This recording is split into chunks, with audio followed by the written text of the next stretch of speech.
మరి ఉదయకాలం దేవుని యొక్క వాగ్దానాన్ని చదువుకుందామండి. సామెతలు 28వ అధ్యాయము 20వ వచనాన్ని చదువుకుందాం.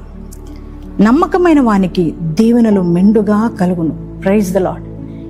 నమ్మకమైన వారికి దీవెనలు మెండుగా కలుగుతాయి. ఈరోజు నీ పరిస్థితి ఏదైనా దేవుడు ఈ పరిస్థితులు మార్చబోతున్నాడు. నానా, నువ్వు నమ్మకంగా ఉన్న నీ జీవితాన్ని దేవుడు చూస్తున్నాడండి. మెండుగా ఇస్తానని. ఎదుగో నమ్మకంగా బ్రతికిన మోషే, అలాగే నమ్మకంగా బ్రతికిన దానియేలును దేవుడు నిండుగా దీవించి ఆశీర్వదించాడు.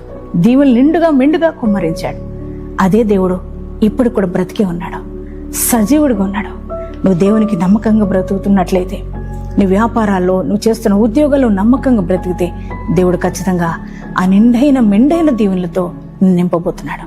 నమ్ముతున్నారా? అయితే ఇంత శ్రేష్టమైన వాగ్దానం నాకు ఇచ్చినందుకు నీకు వందనాలయ్యని చెప్పండి.